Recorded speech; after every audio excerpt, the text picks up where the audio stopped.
CJ Roy എന്ന് എല്ലാവരും തന്നെ അറിയപ്പെടുന്ന ഡോക്ടർ CJ റോയ് എന്നറിയപ്പെടുന്ന ചിരിയങ്കണ്ടത്ത് ജോസഫ് റോയ് എന്ന് പറയുന്ന ഒരാൾ. അദ്ദേഹം ഇന്ത്യയിൽ മുഴുവൻ അറിയപ്പെടുന്ന ഒരു ബിസിനസ്സുകാരനായിരുന്നു. കോൺഫിഡൻറ്റ് ഗ്രൂപ്പിൻ്റെ MD ആയിരുന്നു, ചെയർമാനായിരുന്നു. അദ്ദേഹം സ്വയം വെടിവെച്ച് മരിച്ച വിവരം മലയാളികൾ എല്ലാവരും തന്നെ വളരെ ഷോക്കിംഗ് ആയി, വളരെ ഞെട്ടലോടുകൂടിയാണ് കേട്ടത്. അദ്ദേഹം ഇപ്പോൾ ഏതാണ്ട് മനഃപൂർവ്വം ചെയ്തതാണ് എന്നുള്ളത് വെളിവാകുന്നു. കാരണം അത് നേരത്തെ മുൻകൂട്ടി തീരുമാനിച്ചതാണ് എന്നുള്ളത് തന്നെ വെളിപ്പെടുന്നു. കാരണം അതിൻ്റെ പ്രധാനപ്പെട്ട കാര്യം, അദ്ദേഹത്തിൻ്റെ ഡയറി കുറിപ്പുകളിൽ 9 പേജിൽ അദ്ദേഹം ഏതാണ്ട് ആത്മഹത്യാക്കുറിപ്പ് എന്ന് നമുക്ക് വിളിക്കാവുന്ന ചില വാചകങ്ങൾ കൃത്യമായി എഴുതി വെച്ചിരുന്നു. എന്ന് പറഞ്ഞാൽ കമ്പനി എങ്ങനെ മുന്നോട്ട് കൊണ്ടുപോകണമെന്നും, ആർക്കൊക്കെ ചുമതലകൾ നൽകണമെന്നും, എത്ര രൂപ കൊടുക്കാനുണ്ട് എന്നും, ഇൻവെസ്റ്റേഴ്സിനെ പറ്റിക്കരുതെന്നും, അവരുടെ പണം തിരിച്ചു കൊടുക്കണമെന്നും, പ്രൊജക്റ്റുകളുടെ എന്താണ് സ്ഥിതി എന്നൊക്കെ അദ്ദേഹം വളരെ ഡീറ്റെയിൽഡ് ആയിട്ട് എഴുതി വെച്ചിരുന്നു എന്നുള്ളതാണ്. അപ്പോൾ ഈ CJ റോയുടെ മരണവുമായി ബന്ധപ്പെട്ട് നിരവധി അഭ്യൂഹങ്ങൾ പരന്നുകൊണ്ടിരിക്കുകയാണ്. ഈ അഭ്യൂഹങ്ങൾ നമ്മൾ ശരിയാണോ ഇല്ലയോ എന്ന് പരിശോധിക്കുകയാണ്. അതായത് ഈ CJ റോയ് ഒരു വിശുദ്ധ മാലാഖയായിരുന്നു എന്നുള്ളത് നമ്മൾ പരിശോധിക്കുകയാണ്. അത്ര വിശുദ്ധനൊന്നും ആകാൻ കഴിയില്ല. കാരണം പ്രത്യേകിച്ചും കർണാടകയിലൊക്കെ ബിസിനസ് നടത്തണമെന്നുണ്ടെങ്കിൽ, റിയൽ എസ്റ്റേറ്റ് രംഗമൊക്കെ ആണെങ്കിൽ ഒരിക്കലും അത്ര വിശുദ്ധനായ മാലാഖയൊന്നും ആകാൻ കഴിയില്ലെന്ന് നമുക്കറിയാം. പക്ഷെ എന്താണെങ്കിലും അതിനുമായി ബന്ധപ്പെട്ടിട്ടുള്ള ചില വിവരങ്ങൾ കൂടി എൻ്റെ പ്രേക്ഷകരോട് പറയണം എന്നെനിക്ക് തോന്നി. കാരണം കഴിഞ്ഞ തവണ തന്നെ ഞാൻ അറിയാവുന്ന കുറേ കാര്യങ്ങൾ പറഞ്ഞില്ല. അതിൻ്റെ പ്രധാനപ്പെട്ട കാര്യം അതൊന്നുകൂടി വെരിഫൈ ചെയ്തിട്ട് പറയണം. കാരണം ഒരാൾ മരണപ്പെട്ടു പോയ ഒരാളല്ലേ, അപ്പോൾ അദ്ദേഹത്തിനൊന്നും തിരിച്ച് മറുപടി പറയാൻ കഴിയില്ലല്ലോ എന്ന് വിചാരിച്ചുകൊണ്ടാണ് ബാംഗ്ലൂരുമായി വളരെ ബന്ധമുള്ള, മാസത്തിൽ 4-5 ദിവസമെങ്കിലും ഞാനവിടെ പോകുന്ന ഒരാളെന്നുള്ളതിലൊക്കെ എനിക്ക് വളരെ കൃത്യമായിട്ട് അറിയാമെങ്കിൽ പോലും ഞാനതൊക്കെ പറയാതിരുന്നു. അപ്പോൾ അത്തരത്തിൽ നിരവധി കാര്യങ്ങൾ ഇപ്പോൾ സോഷ്യൽ മീഡിയയിലൂടെയൊക്കെ വന്നു തുടങ്ങിയതുകൊണ്ട് കുറച്ചുകൂടി വിശദമായി അതിൻ്റെ കാര്യങ്ങളൊക്കെ പറയാം എന്നാണ് ഞാൻ വിചാരിക്കുന്നത്. അതിൽ ഏറ്റവും ആദ്യം CJ റോയും ക്രിസ്റ്റൽ ഗ്രൂപ്പുമായിട്ടുള്ള ബന്ധങ്ങളുണ്ട്. കൂടാതെ ഇപ്പോൾ ഡെക്കാൻ ഹെറാൾഡിൽ വന്നിട്ടുള്ള ഒരു പ്രധാനപ്പെട്ട ലേഖനമുണ്ട്. കൂടാതെ ഒരു കൺസ്ട്രക്ഷൻ കമ്പനിക്ക് അദ്ദേഹം പണം കൊടുക്കാതെ കൺസ്ട്രക്ഷൻ കമ്പനി തകർന്നു പോയതിൻ്റെ ഡീറ്റെയിൽസ് ഉണ്ട്. കൂടാതെ മറ്റൊരു അദ്ദേഹത്തിൻ്റെ കോലാറിൽ അദ്ദേഹത്തിനുണ്ടായിരുന്ന 48 ഏക്കർ കോൺട്രോവേഴ്സ്യൽ ലാൻഡുമായി ബന്ധപ്പെട്ട് ഒരു സിവിൽ സർവീസ് ഉദ്യോഗസ്ഥൻ, IAS ഉദ്യോഗസ്ഥൻ മരണപ്പെട്ടിട്ടുള്ള കാര്യങ്ങളുണ്ട്. ഇത്തരം നിരവധി കാര്യങ്ങളുണ്ട്. പിന്നെ അദ്ദേഹത്തിൻ്റെ സ്ലോവാക്യയിൽ നിന്നുള്ള ഈ പറയുന്ന പോലെ കോൺസുലേറ്റ് ജനറൽ എന്നൊക്കെ പറയുന്ന, കോൺസുൽ ജനറൽ എന്നൊക്കെ പറയുന്ന പോസ്റ്റുമായി ബന്ധപ്പെട്ടൊക്കെ ചില ദുരൂഹതകൾ നിലനിൽക്കുന്നുണ്ട്. അപ്പോൾ അതിനെക്കുറിച്ചാണ് നമ്മുടെ വീഡിയോ ഒന്ന് വളരെ വിശദമായി ഡിസ്കസ് ചെയ്യുന്നത്. ഇത് മറ്റാരും പറയാത്ത കാര്യങ്ങളാണ്. മിക്കവാറും മാധ്യമങ്ങളൊന്നും തന്നെ പറയാനും സാധ്യതയില്ല എന്നുള്ളത് ഏറ്റവും പ്രധാനപ്പെട്ട കാര്യമാണ്. ഇതിൽ ഏറ്റവും ആദ്യത്തെ കാര്യമെന്ന് പറയുന്നത് ഡെക്കാൻ ഹെറാൾഡിൽ വന്നിട്ടുള്ള ഒരു ലേഖനമാണ്. ആ ഡെക്കാൻ ഹെറാൾഡിൽ നൈന C ജോർജ് എന്ന് പറയുന്ന ഒരു ലേഡി എഴുതിയിട്ടുള്ള ഒരു ലേഖനം.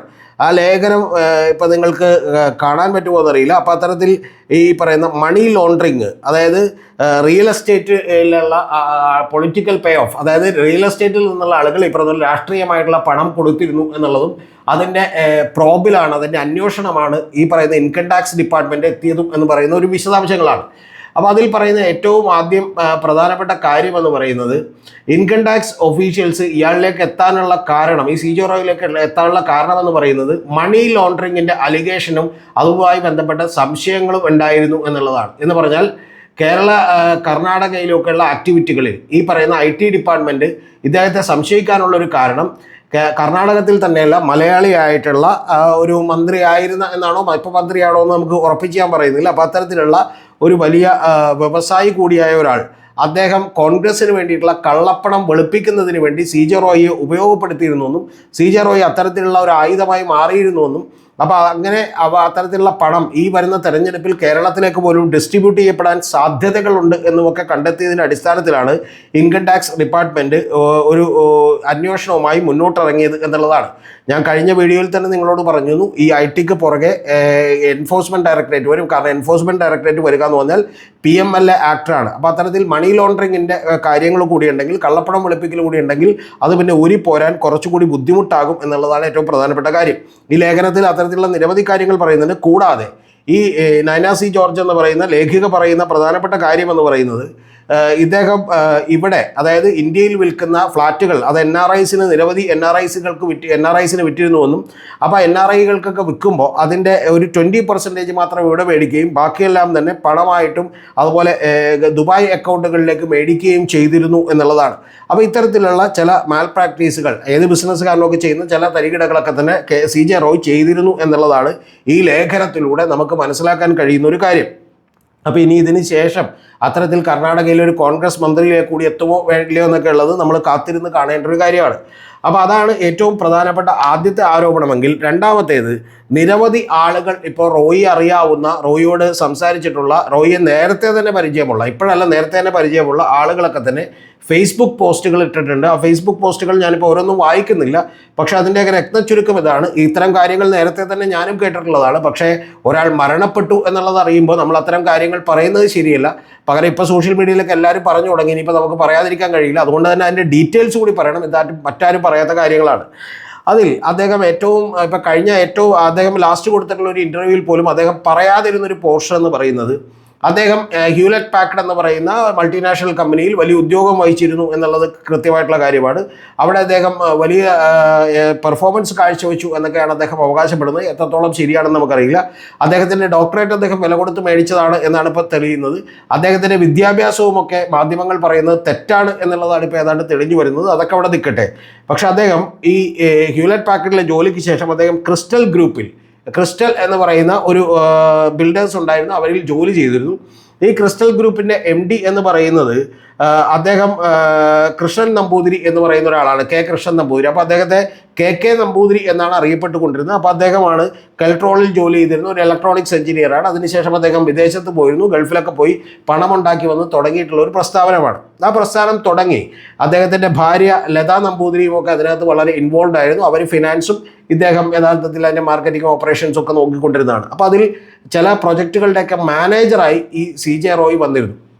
അപ്പോൾ അങ്ങനെ ആദ്യം അവരുടെ റിസോർട്ടിലാണ് ഇദ്ദേഹം ജോലി ചെയ്തിരുന്നത്, റിസോർട്ട് മാനേജറായിട്ട്. പിന്നെ പ്രൊജക്റ്റിലേക്ക് ഇദ്ദേഹം വന്നിരുന്നു.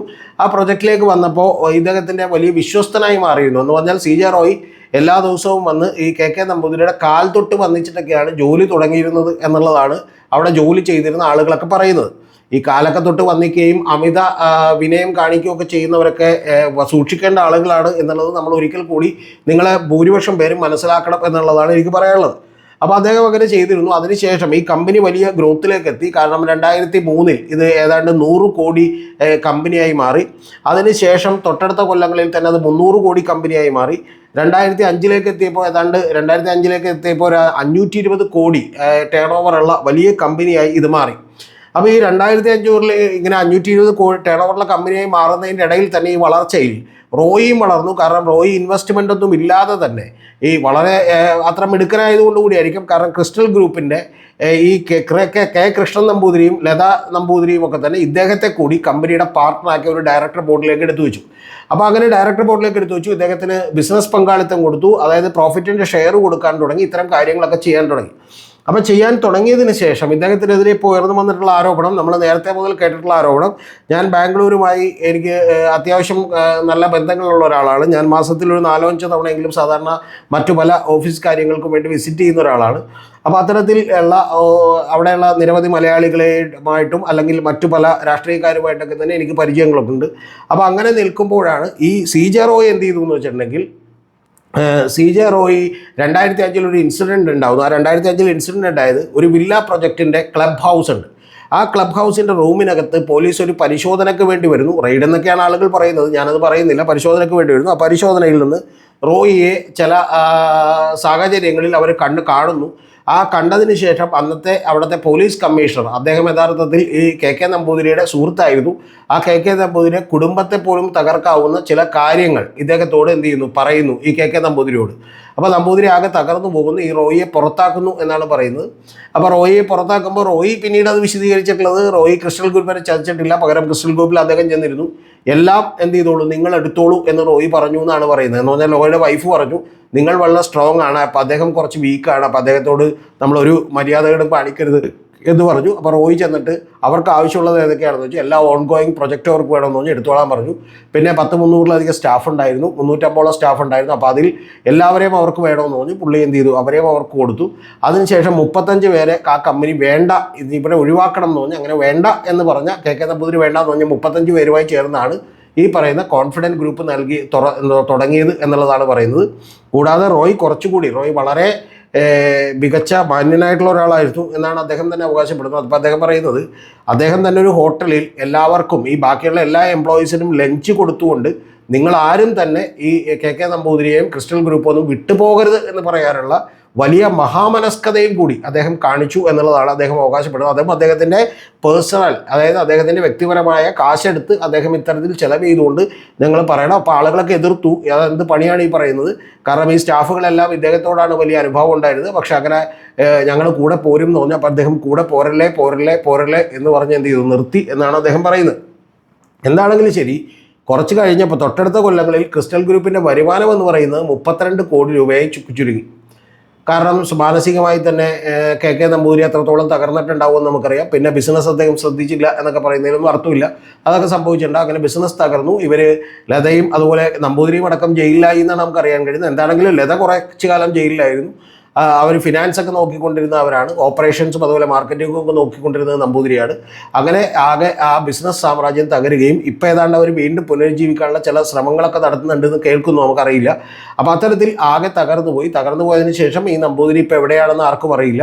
അപ്പോൾ അത്തരത്തിലുള്ളൊരു സിറ്റുവേഷനിലാണ് ഈ ഇദ്ദേഹത്തിൻ്റെ ഈ കൈകളിലേക്ക്, അല്ലാതെ HP-യിൽ വർക്ക് ചെയ്തിരുന്നതിൻ്റെ അടിസ്ഥാനത്തിൽ മാത്രം അദ്ദേഹം കാക്കനാട് സ്ഥലം മേടിച്ചിട്ടു, അല്ലെങ്കിൽ നെട്ടൂർ സ്ഥലം മേടിച്ചിട്ടു, സർജാപൂരിൽ ഏക്കർ കണക്കിന് സ്ഥലം മേടിച്ചിട്ടു എന്നൊന്നും പറയുന്നത് ശരിയല്ല. ഇതെല്ലാം ഈ ഡീലുമായി ബന്ധപ്പെട്ട് ഇദ്ദേഹത്തിന് കിട്ടിയതാണ്. അപ്പോൾ സർജാപൂരിലെ സ്ഥലം വേണ്ട, അത് ആവശ്യമില്ല എന്ന് പറഞ്ഞ് ഇദ്ദേഹത്തിന് കൊടുത്തു. പിന്നെ ഇദ്ദേഹത്തിൻ്റെ ഭാഗ്യം കൊണ്ട് അതിന് വില കൂടി.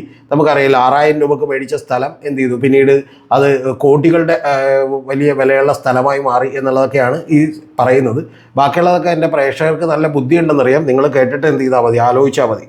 അപ്പോൾ അത്തരത്തിൽ എന്ത് ചെയ്തു, ഇദ്ദേഹം പോയി. പിന്നെ എറണാകുളത്ത് തന്നെയുള്ള അറ്റ്ലാന്റിസിൻ്റെ അടുത്തും പനമ്പിള്ളിയാറിലുള്ള ഒരു കൺസ്ട്രക്ഷൻ കമ്പനി തന്നെ ഇദ്ദേഹത്തിന് വേണ്ടി ഫ്ലാറ്റുകൾ പണിതിട്ട് പണം കൊടുക്കാനില്ല എന്ന് കേൾക്കുന്നു. ഞാൻ പേര് പറയാത്തത് അത് എനിക്ക് സ്ഥിരീകരിക്കാൻ കഴിയാത്തത് കൊണ്ടാണ്, അവരാരെയും കിട്ടാത്തത് കൊണ്ടാണ്. അതവിടെ നിൽക്കട്ടെ. ഇനി ഇത് കൂടാതെ ഏറ്റവും പ്രധാനപ്പെട്ട മറ്റൊരു ആരോപണം കൂടിയുള്ളത് DK രവി എന്ന് പറയുന്ന ഒരു IAS ഓഫീസർ, അദ്ദേഹത്തിൻ്റെ മരണത്തെക്കുറിച്ച് ഇപ്പോഴും CBI അന്വേഷണം നടത്തിക്കൊണ്ടിരിക്കുകയാണ്. ഈ അന്വേഷണവുമായി ബന്ധപ്പെട്ട് വലിയ തോതിലുള്ള ആരോപണങ്ങളാണ് ഈ പറയുന്ന കോൺഫിഡൻറ്റ് ഗ്രൂപ്പ് കേൾക്കേണ്ടി വന്നത്. കോലാറിൽ ഇദ്ദേഹത്തിന് ഒരു കോൺട്രാവേഴ്സ്യൽ ലാൻഡ് ഉണ്ടായിരുന്നു. ആ കോൺട്രാവേഴ്സ്യൽ ലാൻഡ് എന്ന് പറയുന്നത് 48 ഏക്കർ ഉള്ള ലാൻഡായിരുന്നു. ആ 48 ഏക്കറുള്ള ലാൻഡിൽ ഈ പറയുന്ന ഗവൺമെൻറ്റിൻ്റെ ലാൻഡ് എൻക്രോച്ച് ചെയ്തതാണ് എന്ന് പറയുകയും രവിയെ പോലെ ധീരനായിട്ടുള്ള ഒരു IAS ഓഫീസർ അദ്ദേഹം ഇതിനെതിരെ വലിയ പവർഫുള്ളായിട്ടുള്ള നടപടികൾ എടുക്കാൻ പോവുകയും ചെയ്തു എന്നുള്ളതാണ് ഇന്ത്യൻ എക്സ്പ്രസ് പത്രം തന്നെ റിപ്പോർട്ട് ചെയ്യുന്നത്. ആ രവി ഈ പറയുന്ന കോൺഫിഡൻറ്റ് ഗ്രൂപ്പിനെതിരായി, ആ കോൺഫിഡൻറ്റ് ഗ്രൂപ്പിൻ്റെ ഒരു വലിയ റിസോർട്ടിനെതിരായി 48 ഏക്കർ ഗവൺമെൻറ് ലാൻഡ് എൻക്രോച്ച് ചെയ്തു. അതായത് ഹഞ്ചല വില്ലേജിലെ എൻക്രോച്ച്മെൻറ്റിനെതിരെ അദ്ദേഹം നടപടിയെടുക്കാനുള്ള ഉത്തരവുകളിട്ടു എന്നുള്ളതാണ് പറയുന്നത്. അപ്പോൾ ആ ഉത്തരവിട്ടതിന് ശേഷമാണ് രവിയുടെ ദുരൂഹമായിട്ടുള്ള മരണമുണ്ടാകുന്നത്. അതിനെക്കുറിച്ചുള്ള അന്വേഷണം ഇപ്പോഴും നടന്നുകൊണ്ടിരിക്കുകയാണ്. അതിൽ തന്നെ രവിയുടെ മരണവുമായി ബന്ധപ്പെട്ടുള്ള പ്രൊട്ടസ്റ്റിൽ യഥാർത്ഥത്തിൽ 18-ാം തീയതി മാർച്ച് 2015 ഈ പറയുന്ന നേരത്തെ പറഞ്ഞ കോൺഫിഡൻറ്റ് ഗ്രൂപ്പിൻ്റെ റിസോർട്ടുകൾ ആ പ്രൊട്ടസ്റ്റേഴ്സ് ആക്രമിച്ചിട്ടുണ്ട് എന്ന് പറയുന്ന വാർത്തകളും ഒക്കെ തന്നെ നിങ്ങൾ വളരെ തെരഞ്ഞു നോക്കിയാൽ മാധ്യമങ്ങളിൽ എന്ത് ചെയ്യാൻ കഴിയും, കാണാൻ കഴിയും.